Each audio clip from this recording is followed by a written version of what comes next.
사람은 누구나 걱정거리를 가지고 살아갑니다. 예수를 믿는 사람이나 믿지 않는 사람이나 나름대로 걱정거리가 있습니다. 저도 매 주일마다 설교하고 또 주간주간 여러 가지 설교를 하지만 이 강단에 쓸 때마다 속된 말로 죽을 쓰는 거 아닐까 하는 그런 걱정이 들 때도 있습니다. 우리가 생각할 땐 저 사람은 아무런 걱정거리가 없을 것 같아. 그런 사람도 나름대로 걱정거리를 가지고 살아갑니다. 인생을 산다는 것은 걱정거리를 안고 살아가는 것이죠. 그래서 마치 짐을 지고 사는 것과 같다라는 표현을 쓰고 있습니다. 그런데 그 걱정거리를 가지고 염려하는 사람이 있는가 하면 염려하지 않고 살아가는 사람이 있습니다. 우리는 어떤 걱정거리가 있기 때문에 당연히 내가 염려한다고 생각하지만 내가 염려할 수도 있고 염려하지 않을 수도 있다라고 하는 것입니다. 사실 염려라고 하는 것은 우리 선택의 문제입니다. 내가 염려를 선택하면 염려하게 되는 것이고 걱정을 선택하면 걱정하게 되는 것이고 염려를 선택하지 않으면 염려하지 않고 살아가게 되는 것입니다. 왜 많은 사람들이 고통을 당하느냐? 환경의 문제이기보다는 마음의 문제입니다. 염려하며 살기 때문에 걱정하게 살기 때문에 그 염려와 걱정이 우리의 마음을 질식시켜서 우리가 고통 가운데 살아가게 되어지고 행복을 잃어버리고 살아가게 됩니다. 그래서 예수님은 저와 여러분들에게 염려하지 말라, 아무것도 염려하지 말라, 염려를 선택하지 말라고 말씀하고 계십니다. 오늘 우리가 읽은 이 본문에 보면 주님께서 염려하지 말아야 될 이유를 이야기하고 있습니다. 27절 한번 같이 봅니다. 27절 같이 읽습니다. 27절 너희 중에 누가 염려함으로 그 길을 한 자라도 더할 수 있겠느냐? 무슨 말입니까? 염려는 아무 유익이 없다는 거예요. 아무 유익이 없다는 겁니다. 염려해서 키를 한 자라도 더할 수 있으면 저도 키가 컸겠죠. 그런데 염려해봤자 아무런 유익이 없다라는 거예요. 우리가 염려를 끌어안고 살아가면 오히려 그 염려가 우리를 질식시키고 무능하게 만들고 그 염려 때문에 우리는 아무것도 할 수가 없게 되어질 것입니다. 하나, 둘, 셋, 넷 여러 가지 염려를 쌓이다 보면 우리 안에 어떤 우울증이 생기게 되어질 수 있고 그것이 우리의 삶을 망가뜨릴 수가 있습니다.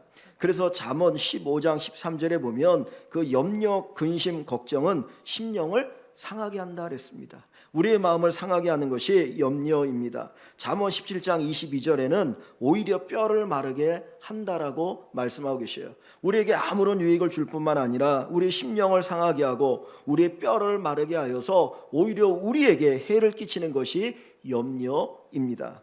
염려라고 하는 것이 영어로 worry라고 표현하는데 이 염려라고 하는 이 말, 걱정이라는 이 말에 어떤 근본적인 뜻은 물어뜯다라고 하는 의미가 있습니다. 물어뜯는다. 우리가 염려하면 그 염려가 우리의 심령을, 우리의 마음을, 우리의 인생을 물어뜯게 되어집니다. 결국 고통받다가 서서히 망하게 되어지는 결과를 가져올 수 있다라고 하는 것입니다.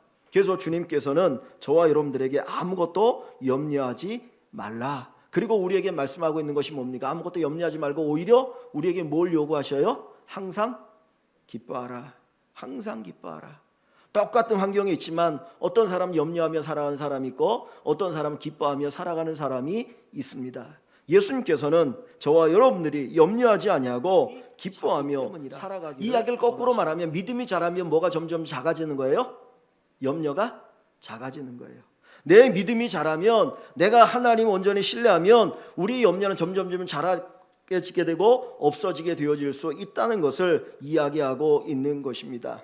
하나님을 신뢰하지 않기 때문에 내가 겉으로는 나는 예수 믿습니다, 나는 하나님을 믿습니다라고 말하지만 진정으로 내 중심에서 하나님을 신뢰하지 않기 때문에 우리 마음의 염려가 점점점 많아지게 되어집니다. 입술의 고백이 아니라 마음으로부터 하나님을 믿고 염려가 떠나가는 놀라운 축복이 있기를 주의 이름으로 축원합니다. 하나님께서는 하나님 온전히 신뢰하지 못하는 이 염려하는 성도들을 향해서 주님께서 염려하지 말라고 하나님만 신뢰하라고 얘기하는 부분이 있습니다. 26절을 봅니다. 26절 말씀을 같이 읽습니다. 공중에 새를 보라. 심지도 않고 거두지도 않고 창고에 모아들이지도 아니하되 너희 하늘 아버지께서 기르시나니 너희는 이것들보다 귀하지 아니하냐. 아멘. 공중의 새를 보라 그랬습니다. 새를 보라. 보라고 하는 건 주위에 보라는 거예요. 공중의 새를 주위에서 보라. 심지도 않고 거두지도 않고 창고에 모아들이지도 아니되 누가 기르신다고요? 하나님이 기르신다는 거예요. 그 공중의 수많은 새들도 하나님이 길러 주십니다. 너희는 이것들보다 귀하지 아니하냐. 이제 추운 겨울이 다가옵니다. 추운 겨울이 다가옵니다. 그러면 여러분 혹시 산에 가시는 분 산에 가서 한번 보십시오. 거기 얼어 죽은 새들이 있는가? 굶어 죽은 새들이 있는가? 저는 산에 다니면서 거의 본 적이 없습니다. 하나님께서 이 하찮은 새들도 먹이시고 입히신다면 하물며 우리들을 책임져 주시지 않으시겠습니까? 그래서 공중 나는 새를 보면서 결코 먹고 마시고 사는 것 때문에 염려하지 말라고 말씀하여 주고 계셔요. 또 28절을 봅니다. 28절 말씀을 같이 한번 읽어볼까요? 또 너희가 어찌 의복을 위하여 염려하느냐? 들의 백합화가 어떻게 자라는가 생각하여 보라. 수고도 아니하고 길쌈도 아니하느니라. 들의 백합화가 어떻게 자라는가 생각하여 보라 그랬습니다. 여기 백합화라고 하는 것은 그냥 일반적인 들풀을 이야기합니다. 그냥 흔한 풀들을 백합화라는 표현을 썼는데 그 풀이 어떻게 자랍니까? 누가 이 풀이 자라도록 하여 주십니까? 하늘에서 빛을 주지 않으면, 하늘에서 비를 내리지 않으면 이 풀들은 자랄 수가 없는 거예요. 하나님께서 키우지 않느냐, 하나님이 자라게 하지 않느냐, 하물며 너일까 보냐. 하나님께서 우리 인생을 책임져 주십니다. 우리 앞에 찬양을 인도했던 분들이나 우리 오늘 찬양대 그 찬양 속에서 깨닫게 되어지는 그 내용이 뭐냐면 하나님의 사랑이에요. 주님이 우리를 낳으셨다라는 표현을 썼습니다. 그죠? 하나님이 우리를 낳으셨는데 어떻게 낳으셨다고요? 십자가의 죽음을 통해서 우리를 낳으셨다. 하나님 우리를 사랑하신다. 주님께서 우리를 십자가에 피 흘려서 자기의 목숨을 내어놓고 우리를 낳으셨고 우리를 하나님의 자녀 삼으셨다면 그 하나님께서 우리 인생을 책임져 주시지 않겠습니까? 하나님 왜 우리를 낳으셨습니까? 하나님 왜 여러분들을 구원하셨습니까? 부모는 자식을 낳으면 반드시 그 자식을 양육해야 될 의무가 있습니다. 하나님께서 들풀도 입히시거든 공중에 나는 새도 먹이시거든 하물며 너일까 보네야. 여러분들 가운데 집에 개나 고양이를 기르는 분들이 계시죠. 내 자녀에게 먹을 거 주지 않고 개나 고양이에게 주는 부모는 없습니다. 그 동물들 향해서 따뜻한 사랑을 베푼다면 자식을 향해서 분명히 따뜻한 사랑을 베풀게 되어질 것입니다. 하나님께서 우리를 길러주십니다. 하나님께서 우리 인생을 책임져 주십니다. 그 믿음이 없는 자들을 향하여 염려하지 말라. 믿음이 작은 자여 염려하지 말라. 그 믿음을 가지고 하나님을 믿으라. 하나님을 믿으라 라고 말씀하고 계시는 것입니다. 여기 30절 말씀도 한번 봅니다. 30절 말씀에 주님이 뭐라고 말하십니까? 30절 오늘 있다가 내일 아궁이에 던져지는 들풀도 오늘 자라다가 내일이면 저 아궁이에 불살라질 그 들풀도 하나님이 이렇게 입히시거든 하물며 너일까 보냐. 아주 하찮은 그 들풀도 하나님이 책임지시고 기르시는데 하물며 너일까 보냐. 하나님이 너 인생을 책임지시지 않겠느냐. 하나님이 너희 자녀들 책임져 주시지 않겠느냐. 우리에게 말씀하시며 염려하지 말라고 권면하십니다. 32절입니다. 32절 이는 다 이방인들이 구하는 것이라. 무엇을 먹을까 무엇을 마실까 무엇을 입을까 구하는 것 이방인들이 구하는 것이다. 이방인은 하나님 믿지 않는 자들을 얘기하는 거예요. 신앙이 없는 자들을 이야기합니다. 너희 하늘 아버지께서 이 모든 것이 너희에게 있어야 할 줄을 아시느니라. 너희가 뭐가 필요한지 너희에게 뭐가 중요한지 너희에게 뭐가 유익되는지 하나님은 아신다라고 말씀하고 계셔요. 그러므로 염려하지 마시기를 바랍니다. 하나님께서 우리의 인생을 책임져 주십니다. 여러분의 삶의 모든 것들을 공급하여 주실 것을 믿으시기를 주님의 이름으로 축원합니다. 그런데 왜 우리에게 믿음이 없나요? 왜 우리가 온전히 하나님을 의지하지 못하는가요? 그 이유가 무엇이라고 말합니까? 자, 여기에 말씀을 보면 25절을 봅니다. 25절에 보면 제일 먼저 시작할 때가 뭐로 시작하고 있습니까? 그러므로 그랬어요. 그러므로라고 하는 것은 결과를 의미하는 거예요. 앞부분의 내용에 대한 결과를 그러므로라고 얘기합니다. 그러므로 너희는 염려하지 말라로 시작하죠. 그러므로 염려하지 말라. 그러면 주님께서 왜 염려하지 말라고 하는 이유, 왜 인간이 염려하게 되어지는가 하는 것을 말씀하는 내용이 앞부분의 이야기예요. 24절 말씀을 같이 봅니다. 24절 같이 읽습니다. 한 사람이 두 주인을 섬기지 못할 것이니 혹 이를 미워하고 저를 사랑하거나 혹 이를 중히 여기고 저를 경히 여김이라. 너희가 하나님과 재물을 겸하여 섬기지 못하느니라. 아멘. 자, 여기 보면 두 주인을 섬길 수 없다 그랬어요. 무엇과 무엇을 얘기하죠? 하나님과 재물을 겸하여 섬길 수 없다 그랬습니다. 하나님과 재물을 겸하여 섬길 수 없다. 하나님과 재물을 겸하여 섬기려고 하면 우리에게 찾아오는 것이 무엇이라는 거예요? 25절에 염려, 근심, 걱정이라고 하는 거예요. 여러분, 재물이 많으면 근심이 없을까요? 돈이 많으면 걱정이 없겠습니까? 돈이 많아도 걱정이 생겨요. 사단은 돈을 통해서 우리를 사로잡아 자기 종노릇하게 하려고 합니다. 많으면 많은 대로, 적으면 적은 대로 돈은 우리를 끊임없이 염려의 노예가 되게 합니다. 그래서 하나님께서는 재물을 섬기면, 하나님이 아닌 재물을 자기 주인으로 삼고자 하면 결국은 근심, 걱정의 노예가 되어진다라고 하는 것을 우리에게 가르쳐주고 있는 겁니다. 이 말씀이 어떻게 시작되어집니까? 19절 이하를 보면 뭐에 대한 이야기를 주님이 시작하면서 이 말씀이 나오나요? 재물에 관한 이야기죠. 그죠? 보물을 하늘에 쌓아라, 땅에 쌓아두지 말라. 보물에 관한, 재물에 관한 이야기를 합니다. 그러면서 22절과 23절 한번 같이 읽어볼까요? 22절, 23절.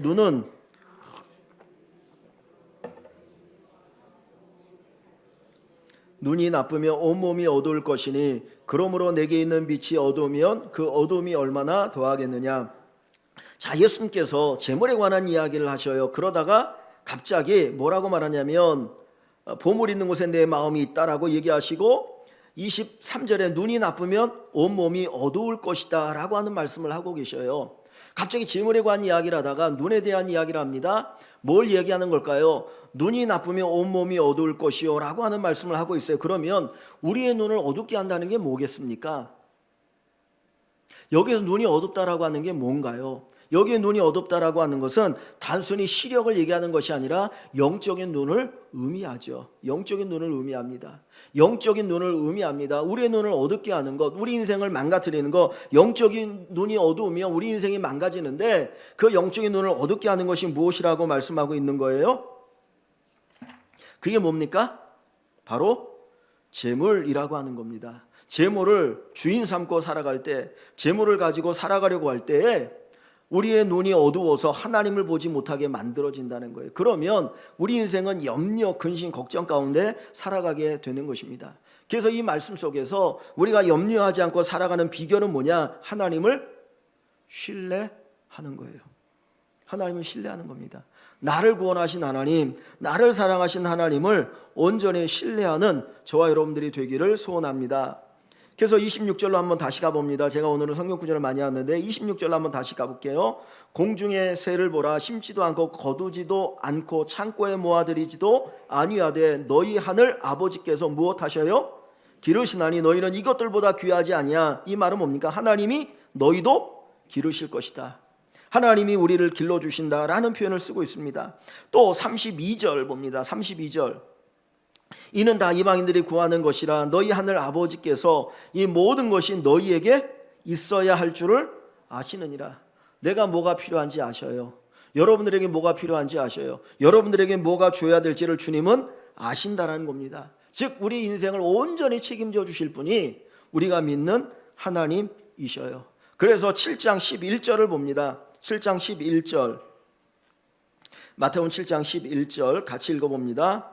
너희가 악한 자라도 좋은 것으로 자식에게 줄 알거든 하물며 하늘에 계신 너희 아버지께서 구하는 자에게 좋은 것으로 주시지 않겠느냐. 아멘. 자, 여기 보면 너희가 악한 자라도 좋은 것으로 자식에게 줄 줄 알거든. 나쁜 부모도 자식에겐 좋은 거 주지 않습니까? 어떻게든지 좋은 거 주려고 애를 쓰잖아요. 하물며 하늘에 계신 너희 아버지께서 구하는 자에게 좋은 것으로 주시지 않겠느냐. 하나님 우리에게 좋은 것 주시는 하나님이셔요.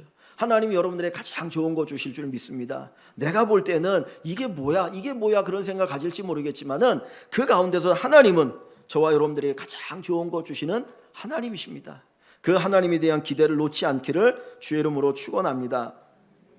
근데 이 6장과 이 말씀을 쭉 보면서 여러분들이 제가 이 성경 구절을 읽고 같이 읽어 나갈 때 여러분들이 봤는지 모르겠지만은 이 본문 속에 하나님을 뭘로 표현되어 있는지 아세요?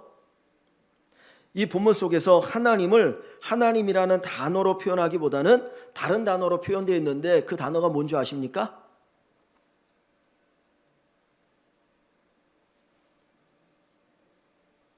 뭐로 표현되어 있어요?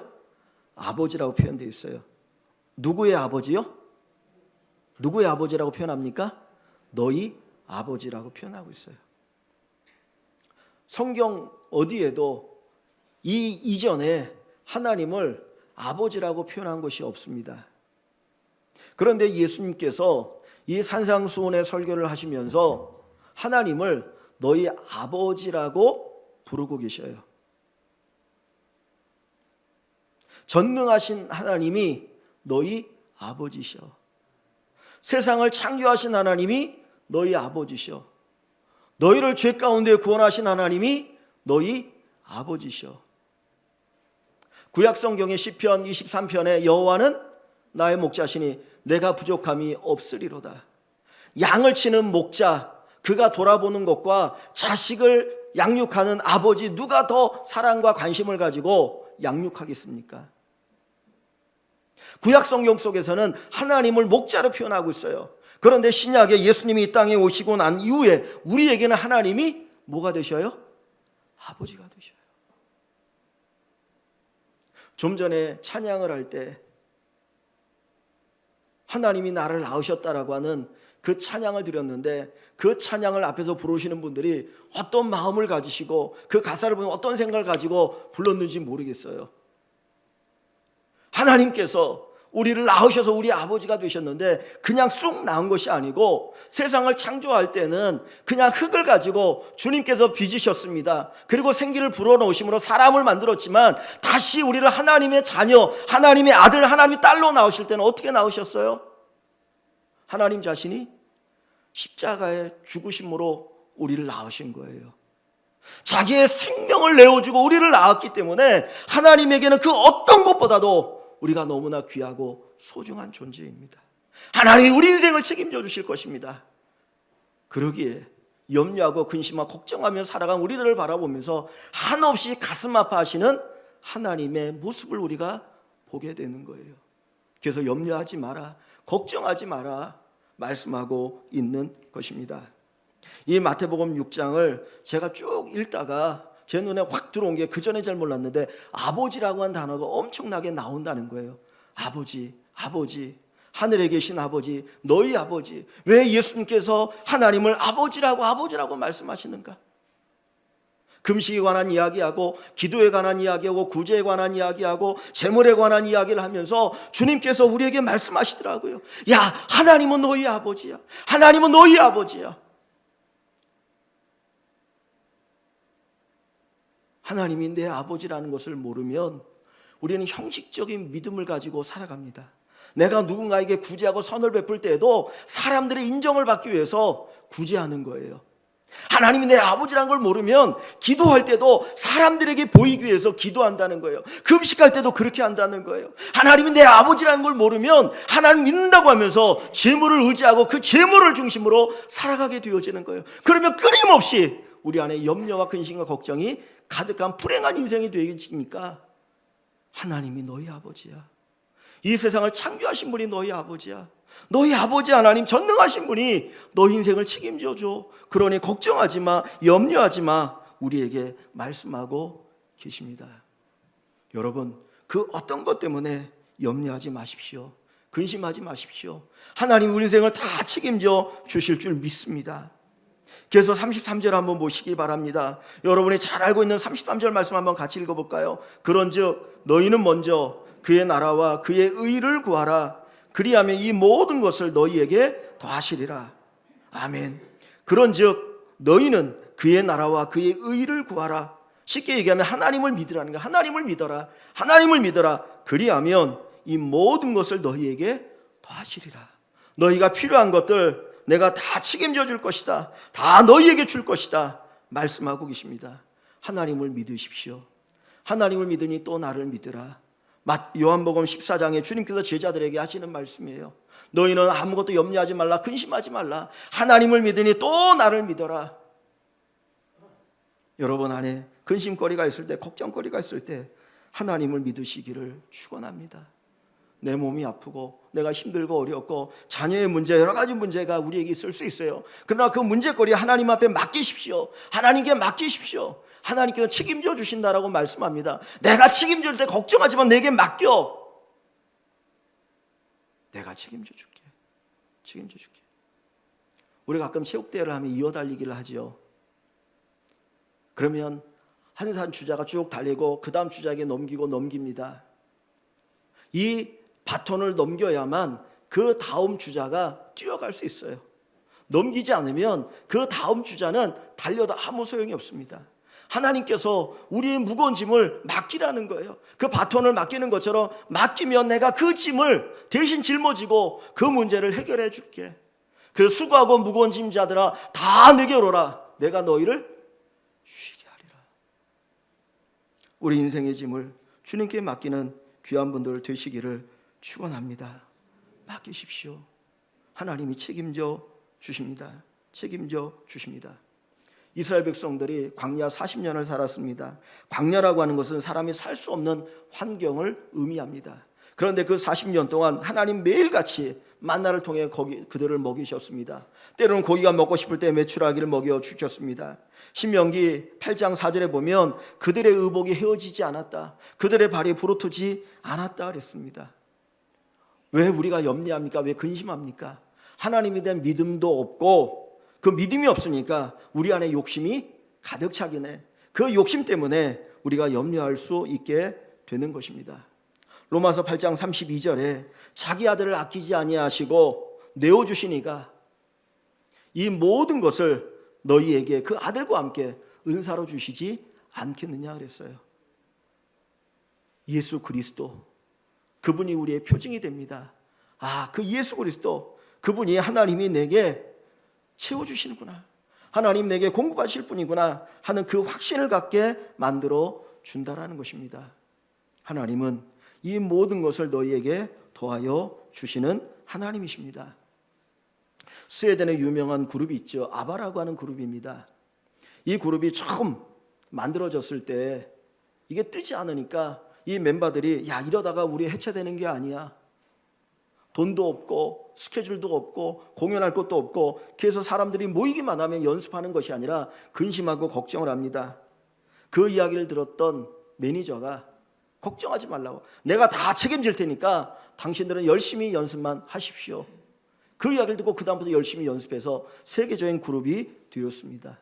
하나님께 맡기십시오. 하나님이 책임져 주십니다. 여러분의 자녀의 문제, 입시, 취직 다 맡기십시오. 하나님 책임져 주십니다. 지금 볼 때는 안 되는 것 같지만 나중에 보면 하나님이 책임져 주셨구나, 하나님이 주셨구나, 하나님이 인도해 주셨구나, 이 고백이 있을 줄 믿습니다. 34절 말씀입니다. 34절. 그러므로 같이 봅니다. 그러므로 내일 일을 위하여 염려하지 말라. 내일 일은 내일이 염려할 것이요 한날 괴로움은 그날로 족하니라. 여러분 하루하루 사는 게 얼마나 힘들고 어렵습니까? 그죠? 그런데 내일 일까지 염려하면 숨 막혀서 어떻게 살겠습니까? 그죠? 오늘도 사는 거 쉽지 않은데 내일 염려까지 하지 마십시오. 그런데 여기 보면 다시 한번 보세요. 좀 이상한 표현이 있어요. 그러므로 내일 일을 위하여 염려하지 말라. 이해가 돼요. 그죠? 그 다음에 내일 일은 누가 염려할 거예요? 내일이 염려한다는 거예요. 내일 일은 내일이 염려. 이게 말이 됩니까? 여러분 이런 표현을 쓰나요? 내일 일은 누가 염려해요? 누가 염려해요? 내가 염려해요? 그죠? 우리가 염려하고 살아가죠. 근데 주님은 내일 일은 누가 염려할 거라고요? 내일이 염려한다는 거예요. 내일이 염려한다. 이 말은 쉽게 얘기하면 내일 일은 하나님이 책임져 주신다. 내일 일은 하나님이 책임져 주신다. 하나님이 내일 우리에게 생명을 주시면 그 내일도 하나님이 책임져 주시는 거예요. 하나님이 책임져 주시지 못할 내일은 없어요. 하나님이 책임져 주십니다. 왜 우리가 염려하며 살아갑니까? 왜 근심하며 살아갑니까? 왜 우리 인생이 꼬이게 되어지나요? 그 이유는 하나님을 온전히 신뢰하지 못하기 때문이에요. 하나님을 신뢰하십시오. 두 주인을 섬길 수 없어요. 두 주인을 섬길 수 없어요. 오직 하나님 그분 바라보시기 원합니다. 이스라엘 백성들이 가나안 땅에 들어갔을 때 그들은 하나님과 더불어 누구를 섬깁니까? 바알을 숭배하죠. 바알이 풍요의 신이거든요. 그 바알이 비를 내리고 햇빛을 준다고 생각했습니다. 하나님과 바알을 함께 섬겼습니다. 그 결과가 뭡니까? 그들은 그 땅에서 쫓겨나게 되었어요. 하나님 믿으시기 바랍니다. 하나님 믿으시기 바랍니다. 나를 구원하신 하나님이 내 인생을 책임져 주신다. 이 믿음의 고백을 가지고 살아가길 원합니다. 자손간 어떤 한 사람이 있었습니다. 열심히 공부해가지고 의사가 되었습니다. 그런데 나이가 50이 되어질 때까지 결혼하지 못했어요. 늙은 부모님이 계시니까 봉양해야 되고 동생들이 있는데 직장도 없고 제대로 없으니까 그 동생들 어떻게 먹여 살린다라고 그렇게 살아갑니다. 힘들게 살아갔습니다. 그런데 그 사람이 예수를 믿게 되었고 세례를 받게 되었습니다.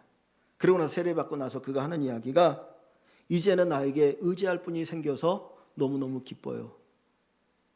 이제는 내가 의지할 분이 계셔서 너무너무 기뻐요. 그러면서 간증의 고백을 하였습니다. 하나님께서 여러분의 도움이십니다. 하나님은 여러분의 도움이십니다.